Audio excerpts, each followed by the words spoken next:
Hello दोस्तों, मेरा नाम है संकेत और स्वागत है आपका हमारे channel S academy education planet में।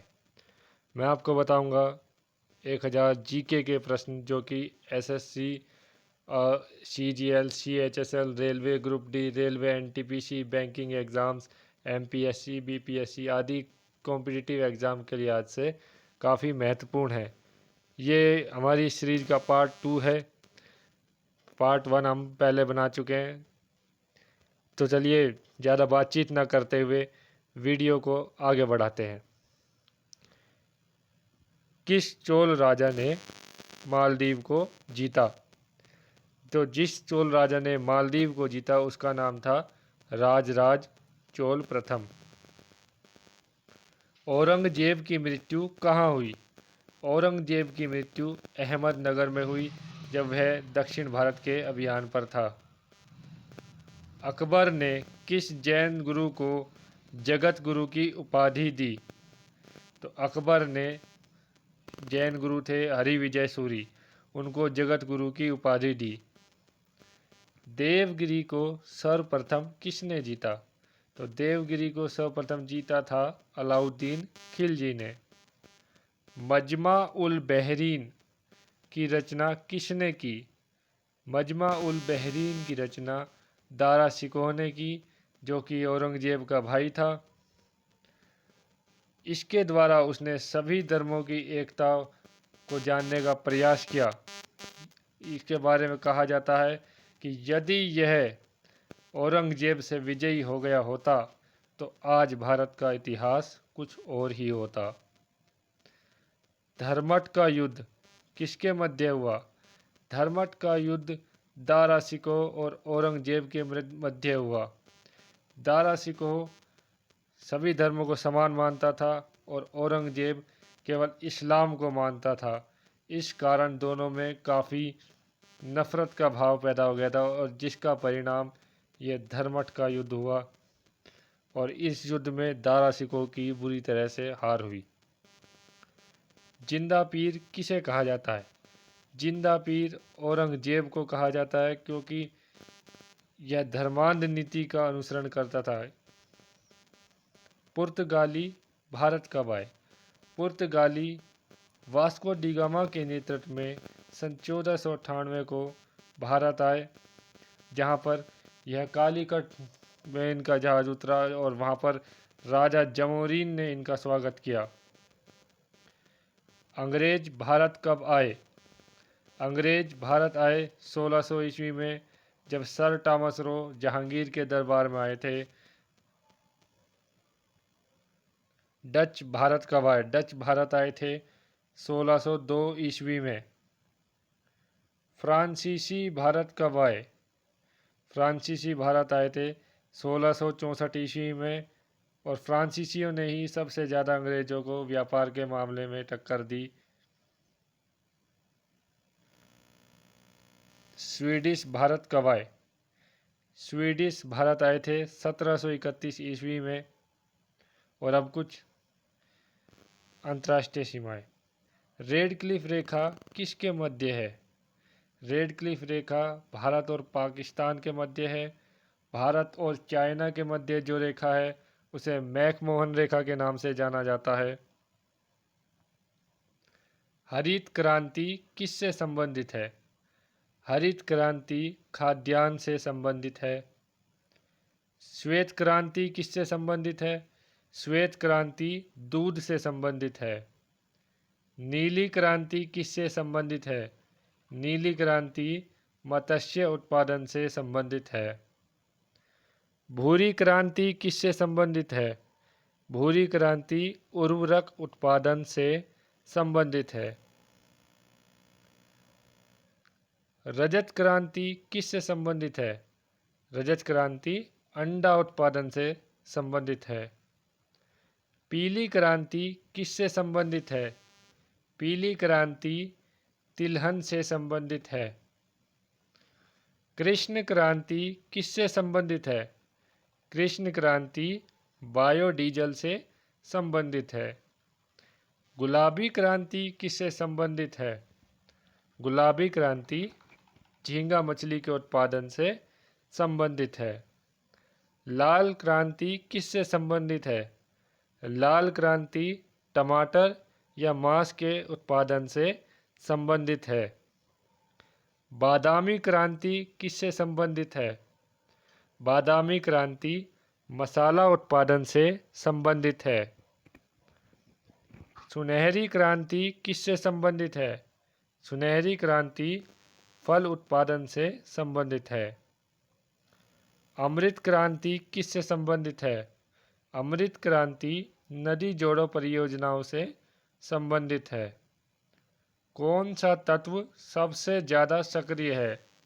तो पोटेशियम वो तत्व है जो सबसे ज़्यादा सक्रिय होता है।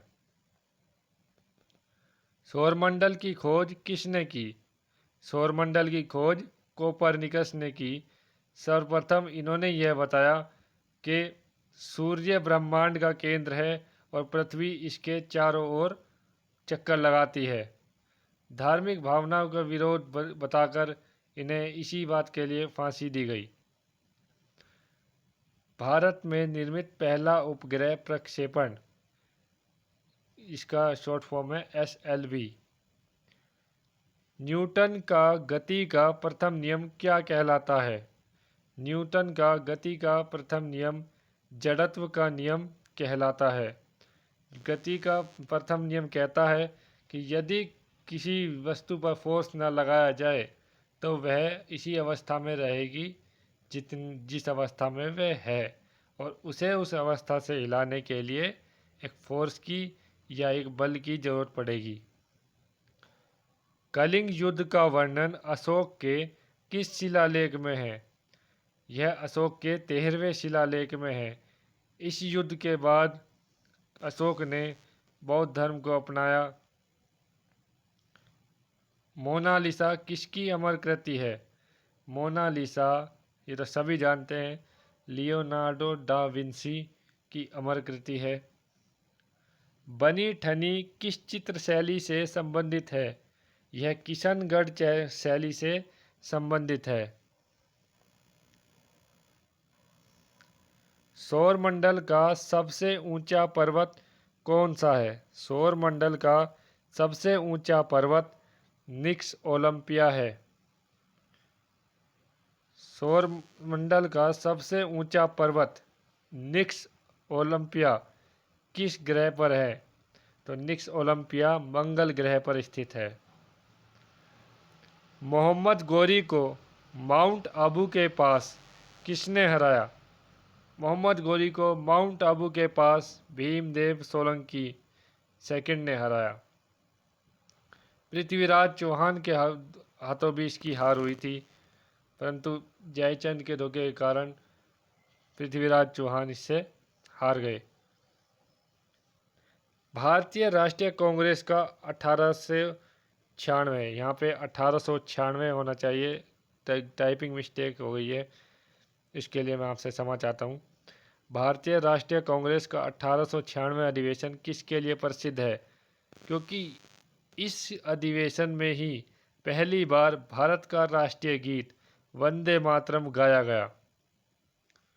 भारतीय प्रेस का मुक्तिदाता किसे कहा जाता है? भारतीय प्रेस का मुक्तिदाता चार्ल्स मेटकाफ को कहा जाता है। स्वतंत्रता आंदोलन के दौरान रविंद्रनाथ टैगोर ने नाइटहुड की उपाधि किस घटना के विरोध में वापस कर दी?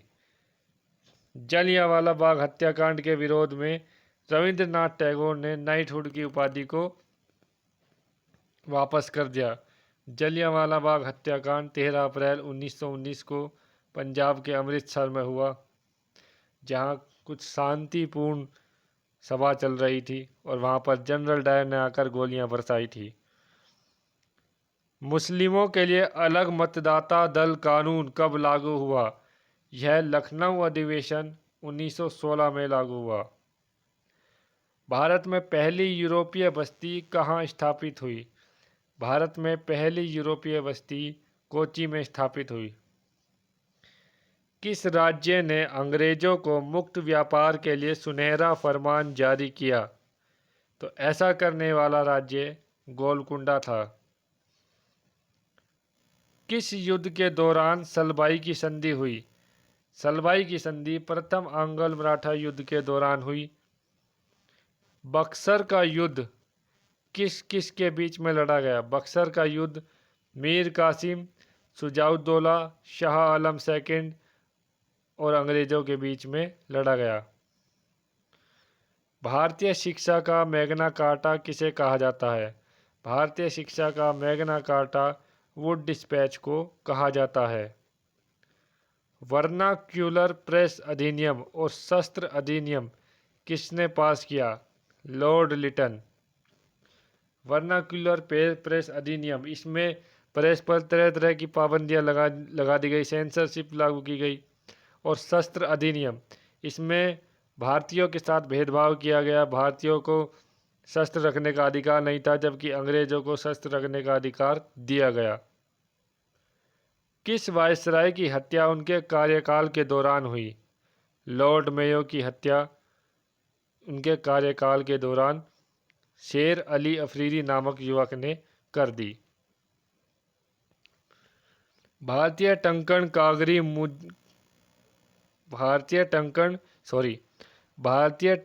कागजी मुद्रा अधिनियम किसने पास किया? Lord Curzon. मराठाओं के मैकियावेली किसे कहा जाता है? नाना फडणवीस को। श्रीरंगपट्टनम की संधि किस युद्ध के दौरान हुई? तो श्रीरंगपट्टनम की संधि तृतीय आंग्ल मैसूर युद्ध के दौरान हुई। पूना समझौते का क्या क्या प्रभाव पड़ा? तो पूना समझौते का पहला प्रभाव था, वंचित वर्ग ने संयुक्त मतदाता समूह में रहने का फैसला किया। प्रांतीय विधान पालिकाओं में वंचित वर्ग को सीटें दी गई। सिविल सेवा में वंचित वर्ग को प्रतिनिधित्व दिया गया। महाद सत्याग्रह का नेतृत्व किसने किया? महाद सत्याग्रह का नेतृत्व भीमराव अंबेडकर ने किया। ईस्ट इंडिया कंपनी ने किस वर्ष मुंबई को पुर्तगालियों से प्राप्त किया? 1668 ईस्वी में ईस्ट इंडिया कंपनी ने मुंबई को पुर्तगालियों से प्राप्त किया। गुलामगिरी पुस्तक के रचनाकार कौन हैं? गुलामगिरी पुस्तक के रचनाकार ज्योतिबा फुले हैं। रविंद्रनाथ टैगोर को नाइटहुड की उपाधि कब दी गई? रविंद्रनाथ टैगोर को नाइटहुड की उपाधि 1915 में दी गई, जो उन्होंने जलियांवाला बाग हत्याकांड के विरोध में 1919 में वापस कर दी। स्वतंत्रता के समय कांग्रेस के अध्यक्ष कौन थे? स्वतंत्रता के समय कांग्रेस के अध्यक्ष JB कृपलानी थे। अगर हमारा वीडियो आपको अच्छा लगा हो तो please like, share and comment